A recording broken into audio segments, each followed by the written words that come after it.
WBNE. Hello, and welcome to episode 92, all about The Hobbit.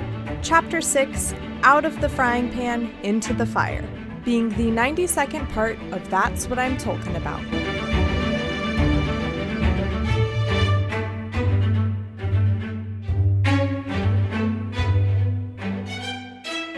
Hello, my name is Mary Clay. If that's too complicated for you, just call me MC. And today I am joined by Victoria Aveyard, author of the Red Queen series and upcoming fantasy book, Realm Breaker. Welcome, Victoria. Thank you so much for having me. This is super fun and super exciting, and I love the whole idea of this podcast.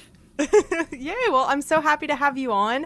Would you like to tell me a little bit about your history with Lord of the Rings / The Hobbit? Like, how did you come to find it and all that jazz? Yeah, so I'm one of those ones who have the very embarrassing admission to say that I saw Fellowship of the Ring before I read The Lord of the Rings. I was 11 years old when that movie came out, and I remember the thing that got me in the theater was Arwen in the trailer drawing her sword and saying, "If you want him, come and claim him." And I was like, I want to go see that movie, because I was a little brunette freak who wanted to see a brunette heroine warrior. And of course, you know, that's not even in the books. That's 5 seconds of the movie. Yeah. But it didn't matter. I was hooked. And I remember we left the theater and I ran through the mall to Target to buy the book. And from there, binge read the whole thing and probably carried it around everywhere for the next 2 years until the actual book fell apart. And it became a very large part of my personality through middle school and high school and college and now.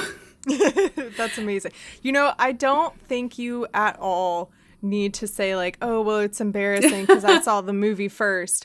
I've been saying Lord of the Rings is pretty much, I think, like the one exception to this like book to movie adaptation world where people, book readers, book lovers have this this like complex that, like, well, I read the book first. Right.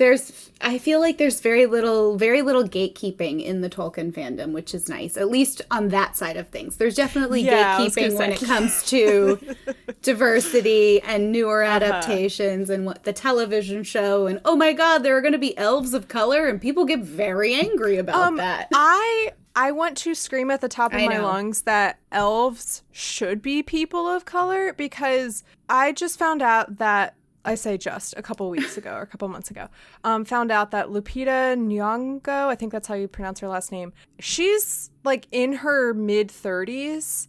I definitely thought she was 25. I thought she was like 23 years old. She does not age. Like you look at Orlando Bloom and he does not look like an elf anymore, you know? So like when people are like, people of color can't be the elves, I'm like, they literally don't age. Yeah. It's like, realistically, you're wrong. Yeah, you're just. And if we were to look at the places in that corresponding medieval era who were more advanced in science and medicine and education and just quality of life, it's not the white European world. They were struggling. They were pooping in holes, and and the Muslim world had running water. So figure that out. We could have an entire spin-off podcast talking about this single topic, and like the amount of people I've argued with about this exact thing, and it's just absolutely ridiculous. But that I also heard that your new book that is coming out soon in a couple months, I believe, that you kind of based it on your experiences with Lord of the Rings. Yeah. And your desire to feel yourself represented in something. Absolutely. Realm Breaker comes out on May 4th, and that story first kind of started percolating in my head because I was coming off of the Red Queen series, which had been very successful for me. So I knew I had a lot of pressure on what I did next, but I also had a lot of opportunity to kind of go where I wanted to go. And I could kind of take a big swing. So I started thinking about, what did I love when I was 14 years old? What was I looking for? What did I want to read? And of course, Lord of the Rings ruled so much of my life. I loved that story. I still love that story, but it absolutely doesn't love you back, especially if you're not like a straight white guy. You cannot be in the Fellowship. You cannot be a hero in that story. I very much came from that place of wanting to see myself in Lord of the Rings and wanting to be able to go on the adventure. And I thought, well, you're a writer now. You've got a series under your belt. Maybe you can take a crack at it. Maybe you can kind of take what you loved and push it with the things that you still wanted from that story. So I was very much inspired by Tolkien and also wrote this book kind of in spite of him as well.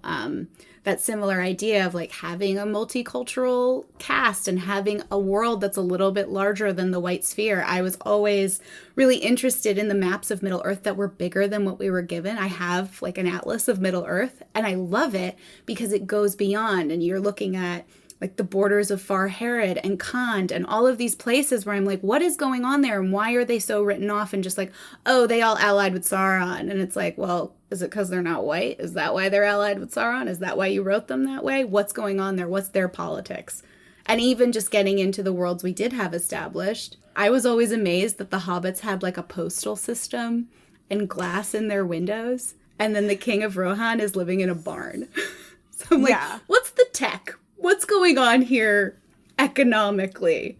What's the baseline? So that was nice to get to write my own version of it and sort of work through my own trauma of being left out and turning to so much fan fiction. That's wonderful. That's just so wonderful. I just want to like go shove this episode and like this, you know, first 5 minutes in the face of like every terrible person that I've encountered on the internet whenever I bring up the issue of representation in Lord of the Rings.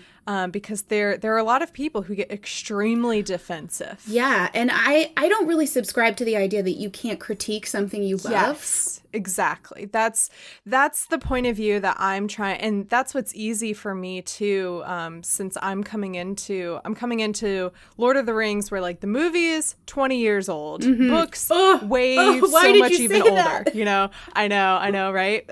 It's coming, I believe it's this year. It's December. It'll be 20 years this year, officially. Yeah. I'm really trying to come at all of this from a perspective of like, I can appreciate all of the wonderful things that Tolkien did for the fantasy genre. And like, yes, without what he did, I don't think fantasy would be what it is today. Absolutely. That being said, there are so many people who look at Lord of the Rings and the works of Tolkien as like the blueprint for fantasy. And so when you look at it as a blueprint, you need to look at it and see, okay, well, where does he have gaps? Where did he leave something out? What did he do wrong that future writers such as yourself can improve upon? And I just love it so much, and I'm really excited to read that in May. So well, thank you. Yeah, it's definitely about pushing past the boundaries and not looking at it as even boundaries. And what Tolkien did, what George R.R. Martin has done,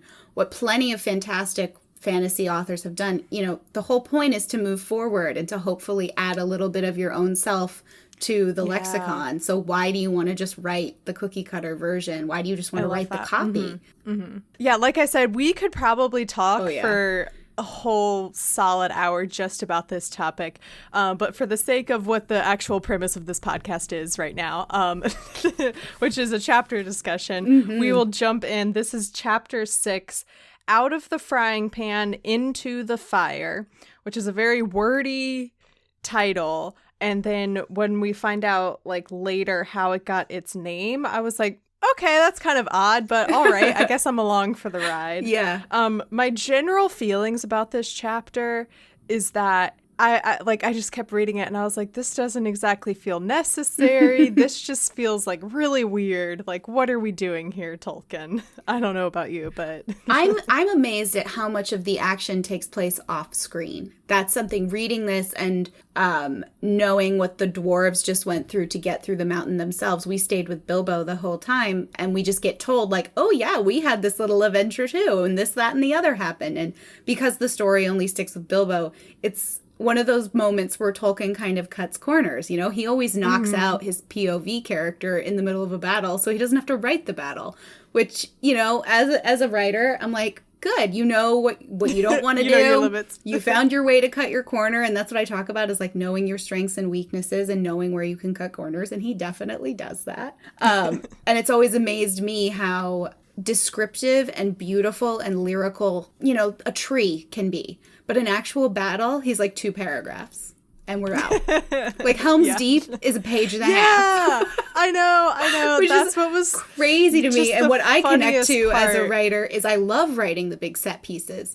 So to look at this and realize like, oh my God, here's where I would have totally glossed over. And here's where I would have really dug my teeth in.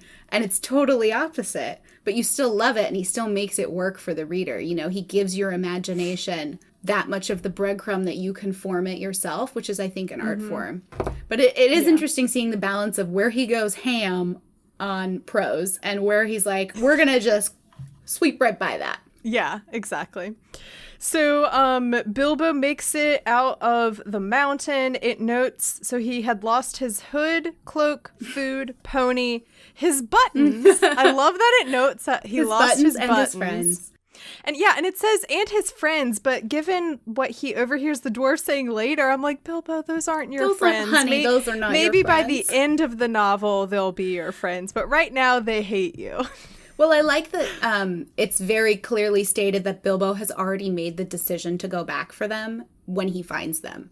So it's not him being reactive. He's being a proactive character, which is just plain good writing, but also really indicative of how his character is changing. Because at the beginning of the story, he never would have put his ass on the line for these dwarves.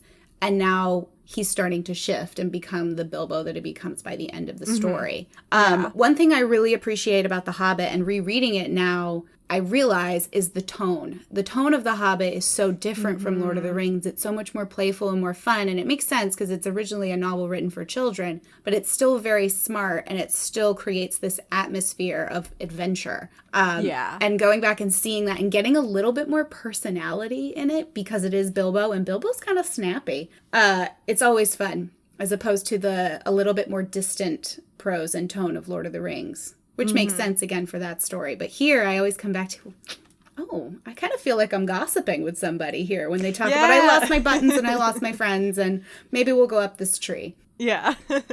So Bilbo, he puts the ring on and decides, because he's wandering around, he's trying to figure out what to do, where he is.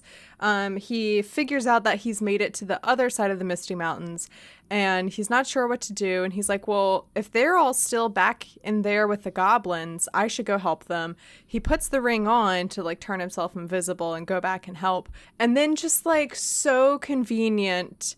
Oh my God. Stumbles at like of all of the places. The tens of hundreds of miles up and down. Yeah. Aragorn, Gimli, and Legolas chased after Merry and Pippin for like 3 days. Yeah. Like just trying to get, and then he just happens to, again, this is a kid's novel. The pacing is way different in The Hobbit. It just makes me laugh so much to think about like, well, Lord of the Rings, Tolkien would have been like another 3 chapters of Bilbo on his own trying to find the dwarves and Gandalf. Yeah. And then you think, well, does that service the story in the same way? And I think it's the right choice for this tonally and for what it's intending to be, because as writers, that's what we're taught, is sometimes you got to cut the stuff you love and you got to cut the fat and you got to keep moving. Especially on the YA side, we have to be very, very fast. And this, I think, is one of the YA novels that counts. And I think that's where a lot of people who try to read, they watch the Lord of the Rings movies and they're like, oh, these are so great, let me go read the books. Right. Those places where Tolkien's like, I'm going to go into detail about their exact every movement rather than just like cutting ahead to the next important event. That's, I think, where a lot of people they put down Fellowship and they're like, I can't do this. I'm gonna watch the movie instead. That's a lot faster. Yes. But that also has a great shift in tone, too, because you start with the hobbits, you start with the fun, and then by the end you're like, oh, this is bleak. Yeah. So then Bilbo uses, because he can hear that they're talking about him, and Gandalf is saying like, oh, we need to go back and find Bilbo. And all of the dwarves are like, do we really? He hasn't really been that helpful. He's been such a bad, like burden on us. And Gandalf is so kind. And so he says, after all, he is my friend and not a bad little chap. I feel responsible for him. I wish to goodness you had not lost him. So I love that he's kind of like a mad mother. Yes. You left your little brother at the park. Is very much the mother hen with so many chicks in every single story. He's always like counting who's where. Mm-hmm. But I do love these asides with Gandalf because he will always pepper in something about like, oh, I have to go get a giant to block up that back door or that new front gate that the goblins have. And you're like, what? Whoa, what? Run that back. Let's circle back. What can you do, sir? And there's so much good. He's planting so many seeds. I mean, obviously, the ring is an intense seed that's going to grow into a hell of a tree. But even the little bits about Gandalf and like, oh, he lights a pine cone on fire using his staff or his wand. And you're like, huh? But you get it. He feeds it out to you in such a way that each new kind of step into Gandalf's magic and who Gandalf is makes sense. And you never break that thread of belief with the reader because you only have so much belief. You only have so much before the reader loses the ability to believe in what you're saying. Because what we're doing is trying to make them believe in something extraordinary and magical. And it's a real art form, especially with Gandalf. And they do it again in Lord of the Rings when it starts with, little fireworks. And by the end of Fellowship of the Ring, he's fighting a dragon creature in the depths of Moria. Yeah. So it's a really good escalation here. And he's sort of like the children's version of Gandalf, but the hints of the adult version are underneath. Yeah. He also says, I brought him and I don't bring things that are of no use. And that just also knowing like his later adventures with the Fellowship, and especially like Merry and Pippin tagging along and him saying, I don't bring things that are of no use. Like if he didn't think Merry and Pippin were going to be useful, he would have been like, no, you're staying in Rivendell. This is ridiculous. But like, I don't know. I was just like, Gandalf, I know. You old softy. And I totally, I mean, all of the characters are very well cast. But you hear Ian McKellen in this. At least I do. I can't read it anymore without hearing and seeing Ian McKellen because he was just to a T perfect. So great. There were so many just like tiny minor moments in the movies that he would do. Just like a slight change of like his expression or like this look on like in his eyes. And I'm like, you are just doing so good. You're amazing. I love characters like that too, who are kind of hiding their full potential. And you sort of think like, well, why are you doing that? You could have solved everything from the get-go. And they can't. And they can't do things like that. And it leads all back into Tolkien's whole idea of absolute power and corruption and sort of stepping outside the natural order of things. And he does mention several times throughout, specifically in this chapter a couple times, but also in previous chapters so far, that like they are facing perils that even though Gandalf is a wizard and you would think like, oh, he can solve anything. He's a wizard. He can't. And so like Tolkien is setting up that like not even Gandalf can solve everything. And there's a balance to things. And too much interference is bad. And the whole like, well, if Gandalf took the ring, and Gandalf's like, no, it'd be horrible if I took the ring. It would be even worse.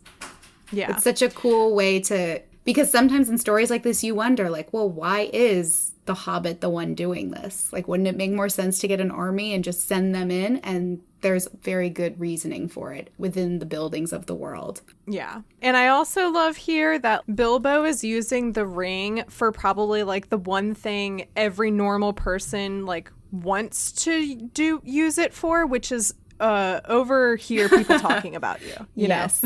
Yes. It's the most innocuous thing you could use the One Ring for, but it's absolutely the realistic thing. It's so true. It's what we would all do if we had Harry's invisibility cloak, And then Bilbo also, I also love this moment too.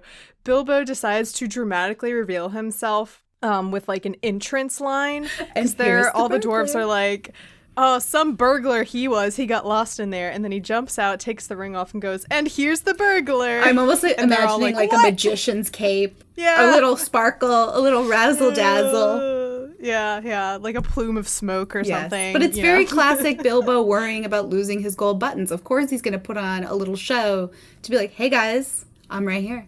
Look at me. Yeah. I'm here. I made it. I know you guys were all just talking trash about me, but I am in fact alive. So they kind of give a brief rundown of what happened because so Bilbo's like, I'm sure you've already all talked about it a lot, but I want to hear what happened to you guys. And actually, first, sorry, I'm getting ahead of myself.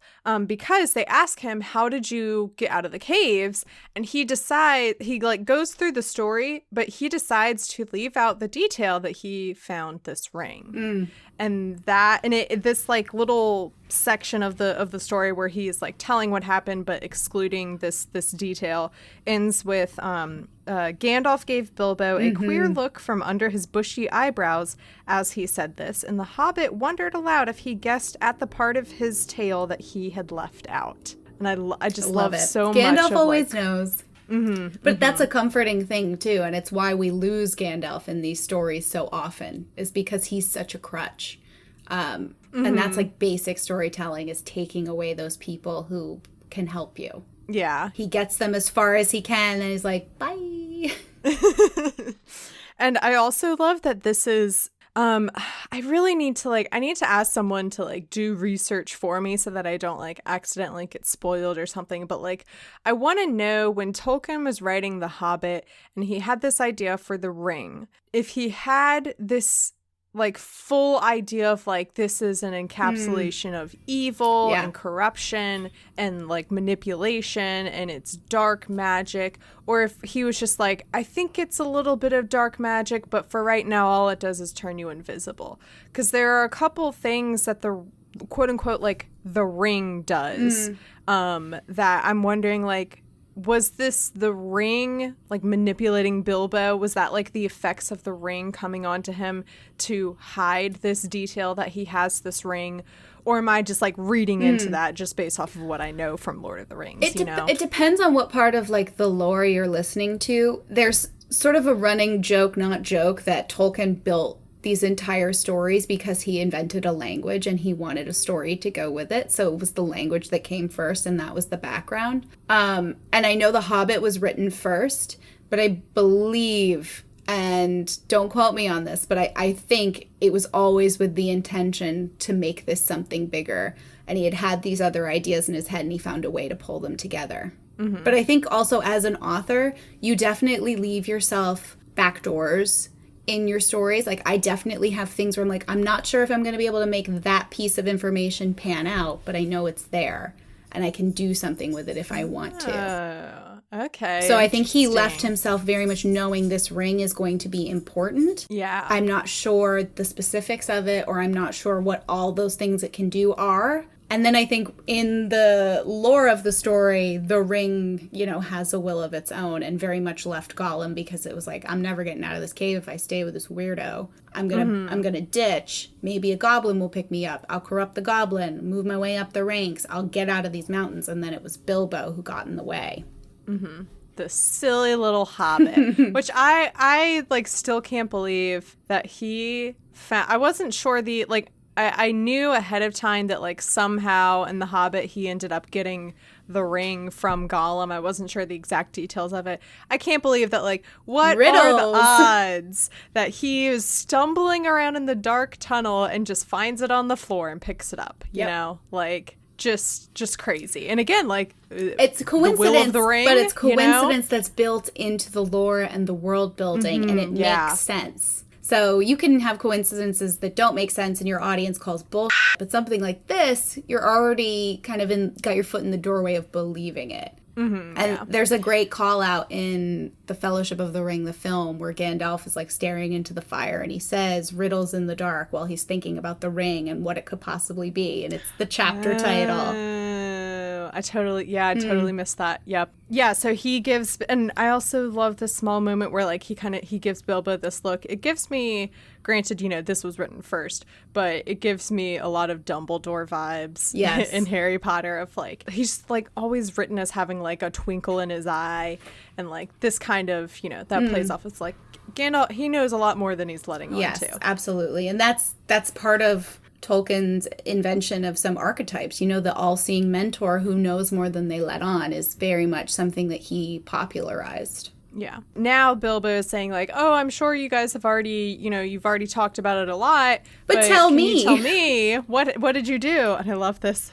It says, the wizard, to tell the truth, never minded explaining his cleverness more than once. So funny. I just love witty. the tone. The tone is so sharp, and these little tiny asides and jokes, and it's very, very British as well, the tone of it. Mm-hmm. And it rightfully reminds me very much of the tone of like the Chronicles of Narnia book that kind of poke fun, but also have this weird omnipotent narrator who will occasionally say, like, inject themselves into the story, and you're like, that's totally against the rules of storytelling and perspective, but it works. Like, I would never get away with it now. My copy editor would be like, what is this? Yeah, I do that a lot where I'm like, what would a modern day copy editor do if Tolkien walked in and like slammed this, 1,000+ pages of manuscript? I mean, the Hobbit isn't, but, Lord of the Rings, and they would have been like, what is all of this landscape description? Get this out of here. You have a chapter that is 30 pages of everyone just giving exposition. Get that out of here. Like, what, like, I'm just so interested to see what they would do. It's also incredibly modern for that time period. It's very close to the vernacular. And then even the chapter title, Out of the Frying Pan and Into the Fire, is a very modern saying, to the point where it almost kind of jars you. And then I remember, there goes my dog. That's okay. In The Lord of the Rings, in one of the beginning chapters, there's a metaphor about a train or like a steam engine.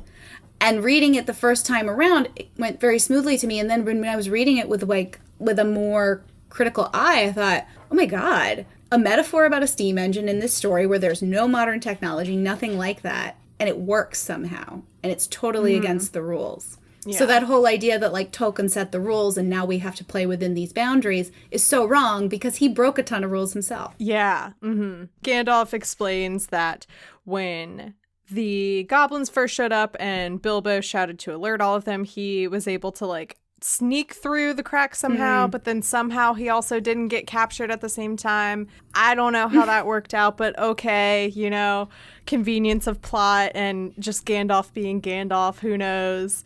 And he kind of, goes back through and explains everything that happened, like how he, tells his side of it and how he like jumped in and saved the day for them.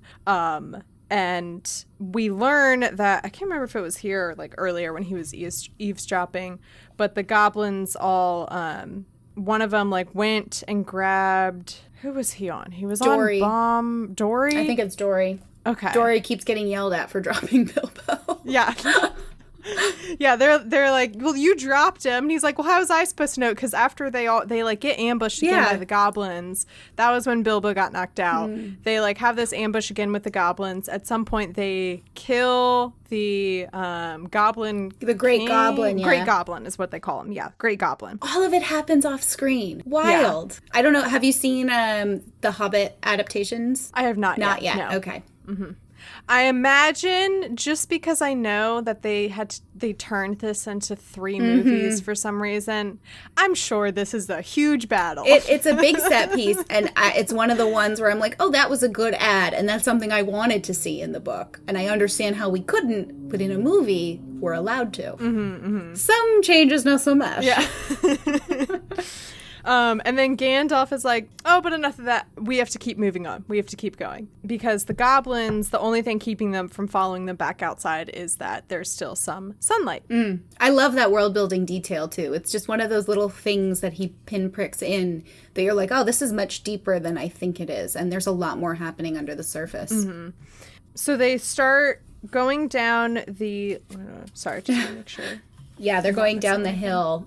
And into... There's like a landslide, I think? Yeah. Just a very casual landslide. The paragraph about the landslide is also like as long as the paragraph about the escape from the goblins. Yeah, like, I don't know how, like, there's just a landslide. It was the kind of thing where, like, I had to... They're always falling. I had to, like, reread it a couple times. They're always falling places. And it's always very casual. Yes. It's never like something that they ruminate on for very long. And Dory, again, has to be like, all right, I'll help Bilbo down the landslide. Yeah. So as they're traveling and it's getting darker, I loved this line. It's like very quiet, and it says, there was no wind that evening to bring even a sea sighing into the branches of the trees. Just like this very is what simple. Saves all the prose, so though, is it's so good. You know, you have these 5 paragraphs and you can say, oh, they're not necessary. And some could argue they aren't. But they're so beautiful and so evocative. So you forgive him. Mm-hmm. Yeah, exactly. And so then they hear wolves howling. Another coincidence. We ended up in the wolves meeting clearing. Yeah, exactly. Yeah, they happen to be We're at like the wolves council in the woods where the wolves gather. And it also happens to be the wolves and goblins have like an alliance to work together. And tonight's the night we're going to lay siege to the men's villages. Exactly. Just setting up all of these like very circumstantial situations for them. That's like, oh, come on, this is the worst luck ever. Hence, out of the frying pan and into the fire. I was going to say, Bilbo says that. He says, escaping goblins to be caught by wolves, he said, and it became a proverb. Though now we say, out of the frying pan into the fire in the same sort of uncomfortable situations. And there's that omnipotent narrator who we're like, wait, who's telling us this story? Yeah, so that's where I get very confused because in Lord of the Rings, we learn that Bilbo wrote The Hobbit, you know, these like fun little details. So like that line about how like, oh, but wizards, especially this wizard in particular, likes to talk a lot about how clever he was. So he didn't mind going back and telling the story a second time. And I think that's a fun detail that Bilbo would have put in after like years of friendship with Gandalf. And it's one of those things he builds in that you just don't appreciate the first time through, but it serves sort of a structural purpose because this is meant to sound like a story you're telling your kid at night. And so it has that lyrical sort of personal vibe to it. And it's hitting this rhythm that's very familiar and feels like a tale you're being told by someone versus a story you're reading and experiencing. And then there are also some moments where the narrator uses like I. And I'm like, okay, so is that so, like in like the actual real life writing of the book, that was obviously Tolkien like coming in with like a funny quip that maybe he told his son that night, you know? Yeah. I don't know. It gives me, and this is so weird. I don't know if you ever watched Gossip Girl, but there was this whole thing about one character ended up being Gossip Girl, which if you watched earlier was impossible because Gossip Girl was narrating things he did. And it was like, that doesn't make any sense. It doesn't so that is what the kind of the vibe I'm getting here is like Tolkien in hindsight was like, oh yeah, and Bilbo wrote this. And it's like, no, because it was narrating. Because that didn't make sense. Yeah. But it still works. It's so funny you bring up that Gossip Girl example and that like I never watched an episode of Gossip Girl, but it was so like pop culturally relevant. It was that, like, so ubiquitous when it was on. I know who Gossip Girl was. Like I know who it was revealed to be. And it doesn't make any sense. I say that as a viewer. And I also know the like fan mapping out of like it doesn't check out. Does it make sense? They weren't Gossip Girl. No. Nope. So yes, they are out of the frying pan and into the fire. XOXO so Bilbo. Yeah. Perfect sign off. Yeah. So they all climb up into the trees, and like once again, Bilbo is left behind. You would think that like Gandalf at least, because he like chastised the dwarves earlier. He needs to leash like, Bilbo. He needs like those leash kids put him on a child Disneyland. Leash. Yeah, exactly. Yeah, or at least get like a baby carrier, put him on your back. A Bjorn, something. Exactly. Yeah. Yeah. Just pull a Boromir carrying Merry and Pippin everywhere. Yes. Exactly. Perfect. Just do that with Bilbo. Because they all get into the trees and Bilbo's like trying to jump up to one branch. And I feel you, Bilbo. I think it's Dory again. Yes, yeah, Dory's it's always like, Dory. Oh, fine. And I thought Dory was going to get killed, saving him. And I was like, oh, this is going to have severe consequences. Right. And then he didn't, luckily. We're not getting that dark yet. No. Biting my lips. But he jumps down to help Bilbo up, and then like right as he's climbing up, the wolves chase them. And It notes like throughout the chapter that like, oh, Bilbo and Dory were like on the bottom of the tree and the wolves were like snapping. It's like, well, then keep climbing. Why can't you keep? That's what I didn't get. Like, if you're on the bottom part of the tree, like keep climbing, keep going. Distance yourself as much as possible. Oh, and then also speaking of which, where is it? There's one point where it says something like, oh, there we go. Yeah, it says you would have laughed in parentheses from a safe distance, and I'm like, that. It's so sassy. Well, and also that just made me be like, oh my gosh, from a safe distance. We know all about that right now, don't we? Hey. But yeah, you would have laughed from a safe distance if you had seen this dwarves sitting up in the trees with their beards dangling down like old gentlemen gone cracked and playing at being boys. We're still at the part of the story too where he doesn't do a great job delineating the dwarves besides like their hood is this color. Oh, I couldn't even tell you what color any of their hoods are. The characterization, I think that was something I always struggled with The Hobbit most, is Bilbo is so strong, Gandalf is so strong, and then you have the dwarves who all, besides Thorin, kind of blur. And Thorin stands out because of his backstory, not because of who he is in the moment. That was always my struggle. I had to read it for summer reading one year when I was in like 7th grade. And I was like, oh, I got this. I've read The Hobbit before. And then it was like, name all the dwarves. And I was like, oh. Oh, I do that every time I like sit down to read and like take notes. I'll like pause and be like, okay, let me see if I can name I had all. like a tune in my head where I was like, Dory, Ori, Nori, Killy, Philly, Biffer, Buffer, Bomber, Balin, Dwalin. I was like, oh my God. And at one point, I think I like named all of them, but then I looked down at my book and it was like, I think I read like Ori. Yeah. And I was like, I didn't even know Ori was a dwarf, but I counted and I got the right amount of dwarves. So whose name did I make up? Like, what happened there? Yeah, so far I think Thorin is the leader of the dwarves, and he is the more authoritarian. And he's got the whole like claim to the Lonely Mountain situation. And then Keely and Feely are kind of the like kids of the group, and they messed up because they went to go scout out the cave on the mountain for them to rest in, and that's how they got in this situation in the first place. And then Dory is mean to Bilbo all the time, and that's about it in terms of like individual that's his character. He's mean to Bilbo and forgets about him. Yeah. Bomber's fat, right? Bomber's the fat one. Oh, I couldn't tell you. See, I'm kind of imagining that they're all a little bit like stout. It's interesting because then when you eventually watch the adaptations, you're like, wait, 2 of them were hot? I'm sorry, 3 of them were hot? What? Wait, some of them are hot? You just wait, hun. You just wait. You have a storm coming. I was going to say, I mean, there's going to be no Aragorn, so what's going to keep me interested? I don't know.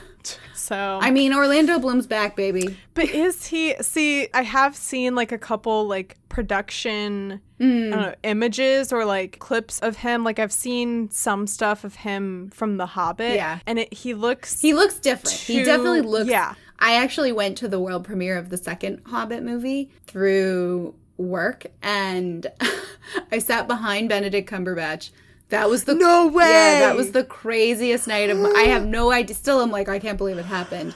But it was the one premiere they had outside New Zealand. They had it in Los Angeles, and I had mentioned it to someone like, "Oh, I'd cut my arm off to go to this premiere," and they were like, "Oh, I have a ticket. You want to come?" That's amazing. Wild. It was so cool, but I never saw Orlando Bloom. I saw Peter Jackson and like cried in myself and did not go say hello. And like the after party was really fun, but I just did not speak to anyone. Oh my gosh, that's amazing. I can't remember who, but I had a guest say that like, oh, I met Dominic Monaghan, I think, at like a Comic-Con or something. They were there to like cover stuff for Comic-Con, like for their work, and they like had an opportunity to like say something to Dominic, and she was like, I just want you to know that like I've loved Lord of the Rings for my entire life, and can I please get a picture with you because I love Lord of the Rings and I love Merry and Pippin and it was like, this is my only chance. Oh my god, she shot her shot. I did not have the balls to shoot my shot in any direction. I don't know. I just stood there and Ed Sheeran performed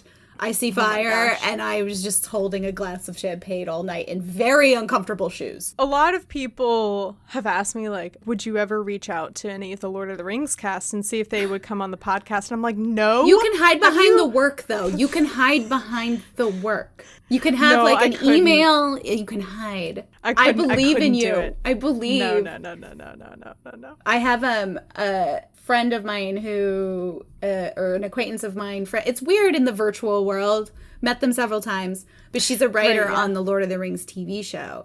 And she did the first screenplay adaptation of my book, Red Queen. So we became friendly through that and had met several times. And now she's on Lord of the Rings. And I'm like, I just love seeing women succeed. Yes. Absolutely amazing. So, based on what I know of her and my experience with her, I think Lord of the Rings, the television show, is in very, very good hands. I'm excited for it. Me too. I would watch grass grow in Middle-earth. I'm excited because, I'm someone who is coming into all of this so very late. I'm so disappointed because, we're in this freaking pandemic. It's ruining everything. And they, with the 4K movies, a couple weeks ago, they made some announcement that they were doing limited showings of the 4K movies in IMAX and I theaters. Was why are you doing this now when I will not come? I am your audience. I'm not going. I'm not going to go to that. I would love to go to that a year from now, but why would you do that now? And then we have in Richmond, Virginia, where I live, we have a local historic movie theater that will do showings of movies that are no longer playing in theaters. And this week they are showing Lord of the Rings, and I'm I so bad. And they are doing limited capacity, and you have to get tickets a certain amount of time in advance, and all this other stuff. But I'm still just not comfortable doing that. I don't blame you. I mean, I've been vaccinated, and I wouldn't go to a movie theater right now. Yeah, and I want so badly the experience of watching the movies on the big screen. I highly recommend. I did a marathon movie showing, and the first two were the extended editions, so 3.5 hours each, and then Return of the King was the theatrical, so 3.5 hours. Yeah, still 3.5 hours. Incredible. So good. You're so stiff after. But totally worth it, and I highly recommend it. Yeah, seeing those things in the theaters is still amazing to know they're 20 years old and they still look so good and hold up so well because most of it was practical effects, whereas I think The Hobbit will age not as well. Yeah. What was I even going? Oh, yeah. So all that being said, I'm excited for the series because it's something that I'm going to get to experience with everyone else, and I'm also excited because it's finally, for all of the people who get so defensive when I bring up the issues with representation, they're like, well, the movies are 20 years old. What are you going to do about it? Well, the books are 70 years old. There's nothing to do about it. It's 20, when they were starting the concept of production, it was probably 2019, maybe even earlier when they were starting this whole process, and it's coming out in the year 2021, hopefully, knock on wood. This is the chance to do things better. So I hope we can do it. It's also proof that you can update things and you can elevate them and expand them and still keep what you love about it. It's not an attack on anything. It's just making it better. I don't understand why people don't want to get more out of it. And also this chance to bring it to new audiences and people who maybe they didn't watch the movies when they came out in the early 2000s, so they didn't get into them. And maybe they didn't host a podcast about Lord of the Rings. And so they didn't get into it that way. But maybe this is their chance to get into it because they're craving something after Game of Thrones. I don't know. This is how we get a theme park. Okay, a theme park. I ask all the time, how is there not a Lord of the Rings theme park? The best joke that has been made in this process, friend Buddy Duquesne of Those Happy Places, they have a podcast all about theme parks and Disney and everything. And they made a joke about I stand my ground that there will be a ride called Mordor, but you cannot walk into it. You just, it's just closed gates and it says Mordor. Oh my God. And there's just no way to get in. That's great. My best friend is in New Zealand right now because that's where her partner lives. And they were at a beautiful lodge and she sent me a picture through the front window during high tea, and it is of the mountain they use for Mount Doom.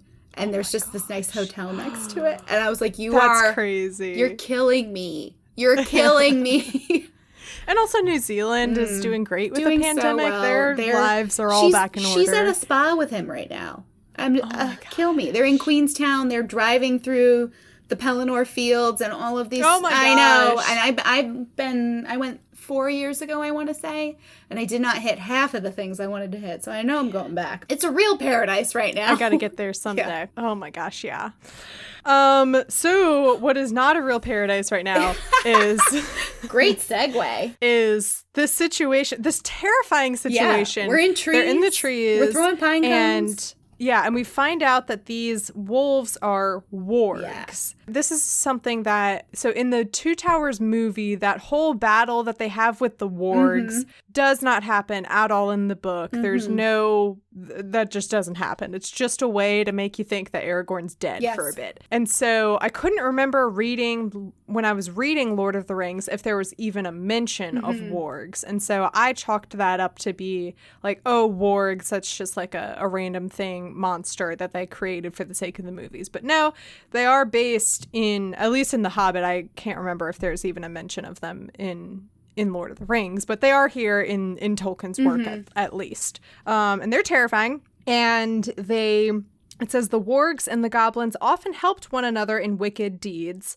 And I will say that also kind of does like they're going out and rubbing their little paws together like, let's do some wicked deeds. I want to know, like, how exactly are they, like, communicating and, like, setting up all this? Well, everyone speaks English. Everyone uses the calendar we use. It's just always something I stumble on when they're like, it's Tuesday now, Mr. Baggins. And you're like, what? Well, that's lucky. Yeah, that's lucky that they didn't just say it's Dwarf's Day. Yeah. And it's like, I don't know who Dwarf is. In this structure, I would run with. But it is that one more little, like, Anglicization of the story that makes it feel very twee and British. And so this, like, alliance between the wargs and the goblins also does help me make more sense, at least, of that random battle sequence in Two Towers, because I believe it's goblins who are writing them. I can't remember. Yeah, they're not Uruk-hai, but they've been sent by Saruman, and he's like, send out your warg riders. Yeah, exactly. So, I can't remember if they were, like, creations of Saruman or, but I don't think so. It and does then at least tie that They in. pop up again at the Battle of the Pelennor Fields, too. So you can just kind of... The goblins just show up. They're on the baddies They're just there whenever you need someone to be there. Yes. And so it's just very scary and terrifying. And it mentions that the wargs are having this conversation, and Gandalf can listen and hear what it is. And it's talking about how they were planning to go ransack this village. Yep. And then I guess somehow the goblins got word to them that they had this run-in with the dwarves too. I'm just imagining Gandalf, like, eavesdropping on a bunch of, like, barking dogs. Yeah, just woof, woof, woof, woof, bark. Oh, they know! Bark. He said that they're going to kill us. Then it says, now you can understand why Gandalf, listening to their growling and yelping, began to be dreadfully afraid, wizard though he was, and to feel that they were in a very bad place. And I'm like, I could, to say the least, they're in a bad place. And so he starts throwing fire at them. As we all would. Setting pine cones on fire. But he also decides to make them different colors. Yeah. Which I'm just like, it's festive. Really, Gandalf? Like, now we're gonna have like whimsy show. Now. Like, but it's also special fire. It, like, burns them worse and catches and spreads. And then that becomes a problem for the dwarves. Yeah. Then this is when I kind of lost it. When the eagles are like, what's that? Yeah, it says, what is all this uproar? This is, like, the first time we've left Bilbo, too. Like, we've been in Bilbo's head and Bilbo's POV. It's a hard cut. This is another rule-breaking moment. Yeah. That eventually works, but you're like, wait, the other POV in this book is the Lord of the Eagles. So, like, the sentence before this is talking about the wolves, and it says they fled down the slopes, crying and yammering, looking for water. And then there's, like, a little space, at least in my copy, there's, like, this little break. And then the very next thing says, what is all this uproar in the forest tonight, said the Lord of the Eagles. And you went, like, this is an established character that we've met many times before. I know. But That works. He does have his moments where the wording is very spare and it gets exactly what you need. And this is like 101 script writing, where you use as few words as possible to explain something. So Lord of the Eagles, we're like, he's a big eagle. Got it. Done. Yeah. And it makes sense from a visual standpoint. Like if he was writing this to be adapted to the screen, it would make sense to have him jump right to an eagle, because that's just the cut. That's just the way the visual works. But then you think this was written however many years ago in whatever decade, and that was not a thought in his head, but it still translates. And it mentions that eagles are not kindly birds. Some are cowardly and cruel, but the ancient race of the northern mountains were the greatest of all birds. They were proud and strong and noble-hearted. This is an important detail just kind of like in the general lore from Lord of the Rings, because the amount, there's always the argument. I could do a PowerPoint on why we cannot take the eagles to Mordor. Why didn't the eagles fly everyone to Mordor? And there is a specific line later on, too, that I'll come back to defend, to add to this, like, pile of evidence. Like, this is setting up for, like, what we see the eagles, rather what they don't do in Lord of the Rings, which is they cannot take the ring to Mordor because they're very proud and they're good people, but also some of them are, or I say people, creatures, but some of them are cowardly, but they're also very proud and probably stubborn. Yes. And they don't want to particularly get involved. Also, the ring can corrupt them, too. You and I could talk about this forever. The eagles could not take the ring to Mordor. It's also not a stealth mission. It wouldn't have been a stealth mission. You'll have Nazgul on Felbeast. It's going to be a total bloodbath in the sky. It's not happening.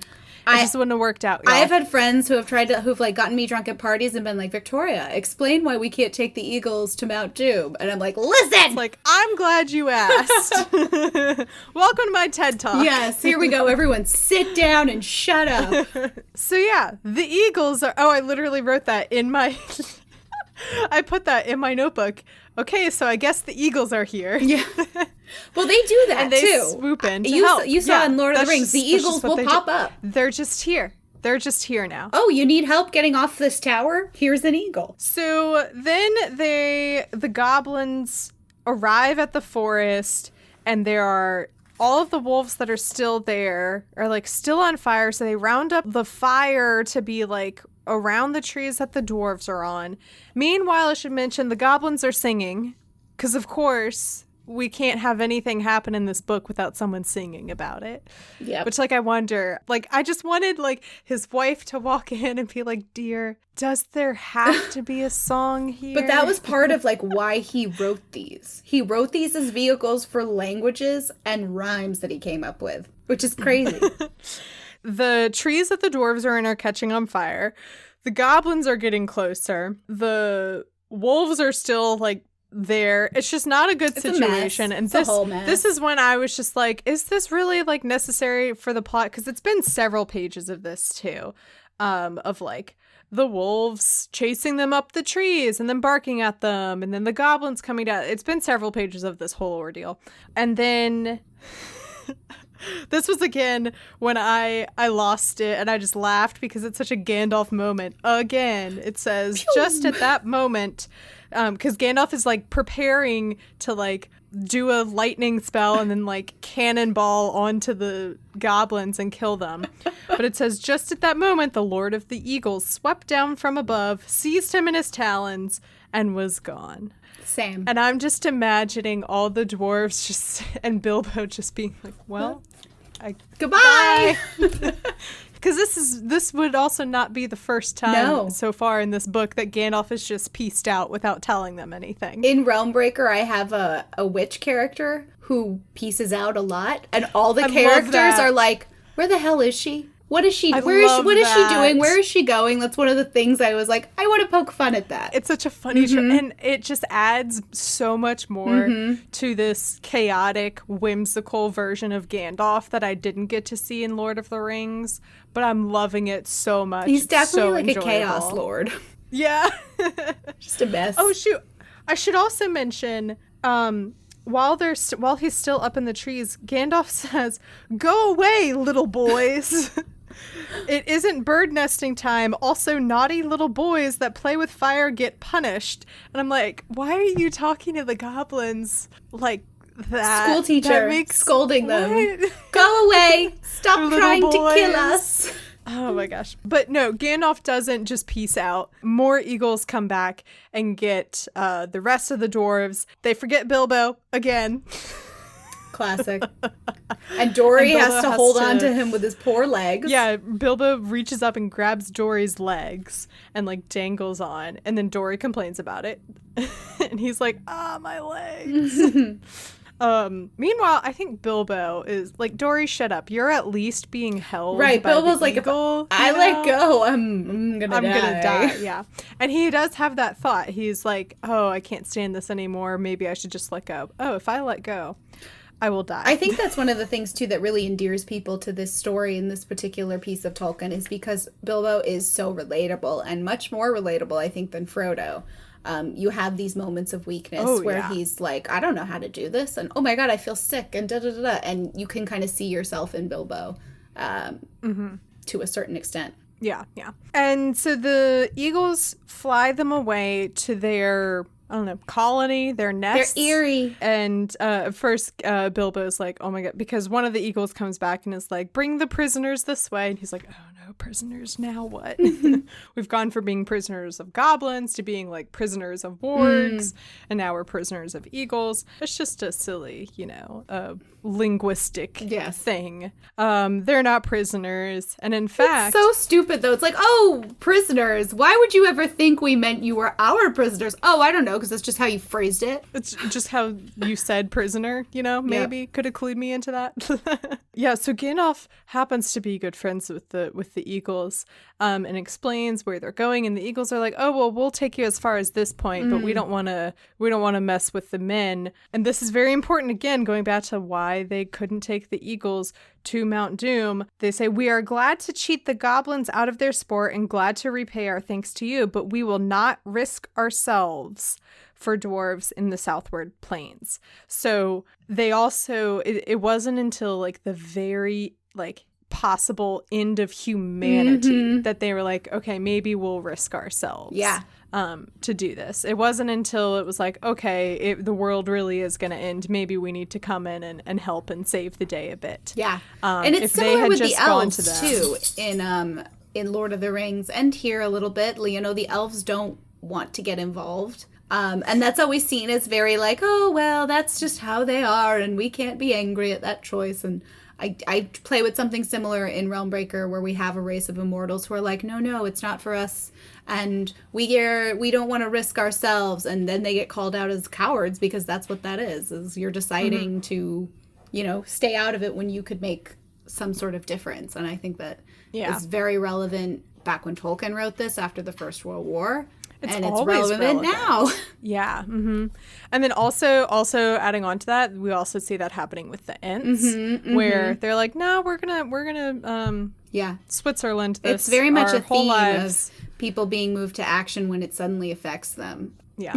Which, like, you want to hope and believe that people will be moved to action when it's affecting maybe the people around them that they care about, or maybe even before it even has an effect.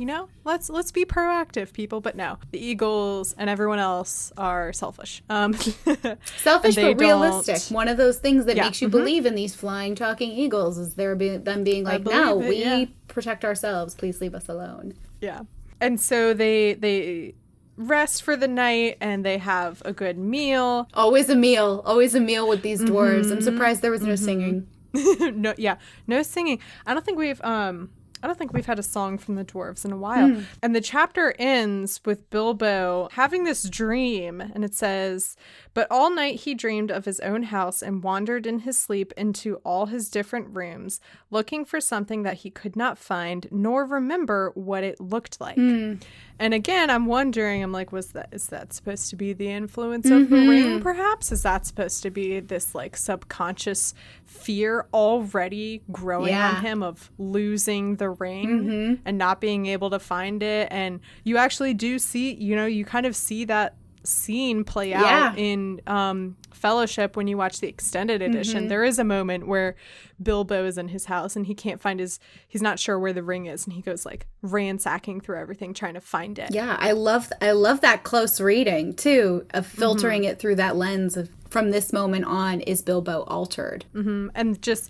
again, I don't know if that's actually what Tolkien intended, or if I'm just reading into it based off of what I know from from Lord of the Rings and what the ring does. But like, I'm really interested by all of these. If that is what he's doing, is dropping all of these hints, I'm really interested in seeing all of those tiny little details that he's dropping. Yeah, no matter what, it elevates the experience of reading it. You're not passive in the experience. You're very much taking pieces of it and metabolizing it and trying to break it down. Well, Victoria, thank you so much for coming on. Thank you for having me. Where can people find you on the internet, and what would you like to plug? Yeah, so I'm Victoria Aveyard. I'm the author of the Red Queen series, which is a young adult fantasy series. It is completed. And then I'm also the author of the upcoming YA fantasy trilogy Realmbreaker. The first book comes out on May 4th. You can find me at victoriaaveyard.com or at Victoria Aveyard on Instagram, or at Victoria Aveyard on Twitter, or at Victoria Aveyard on TikTok, because that's a thing now. Ooh, TikTok! Yeah. It's a terrible place and such a funny place all at the same time.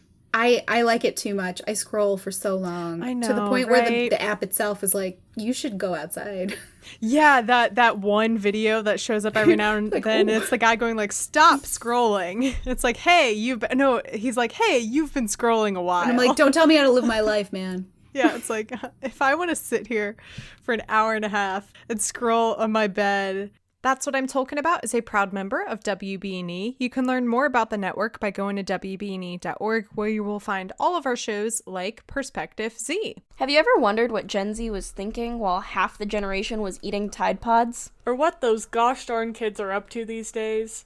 Well, then you should check out our podcast, Perspective Z, hosted by me, Rachel. And me, Katrina. We discuss pop culture, politics, and everything in between, and give you our perspective as two Gen Z ladies trying to figure out our place in the world. Listen along to hear our thoughts and opinions as we gear up for college and beyond. So make sure to check out new episodes of Perspective Z every Monday on the WBNE network at WBNE.org or wherever you get your podcasts. Now on Spotify. Toodles! The cover art is by Graphite, aka Vaishon Brandon. You can support him on Instagram at graphite.vmb. You can get merch for That's What I'm Talking About by going to tpublic.com/user/talkingaboutpod or following the link in the episode description. I've mentioned before that TeePublic frequently has sales going on, and there are lots of sales coming up. There is a sale, as you are listening to this, happening on April 7th and 8th. You can find the podcast on Instagram and Twitter at TolkienAboutPod, and you can also join the Facebook group, which is linked in the episode description. You can find me on Twitter at MCWhatsup and Instagram at MCTurndownForWhat. You can support the podcast by going to patreon.com/TolkienAboutPod and exploring the different tiers and perks. You can join Discord for $3 a month. Discord is always a fun time and a fun place to be. Or you can become a sponsor like Mayor. Mayor, thank you so much for being a long-term supporter of That's What I'm Talking About. You've been around for a while, and I very much appreciate that. Well, thank you so much for coming on. Do you have any parting words for the audience? No, I'm just really excited to see you continue your journey with Bilbo. I think this is really fun and a really unique premise, and I hope you enjoy it as much as we did when we first read it. Yeah, I hope I also enjoy it as much as everyone else, so. And that's what I'm talking about.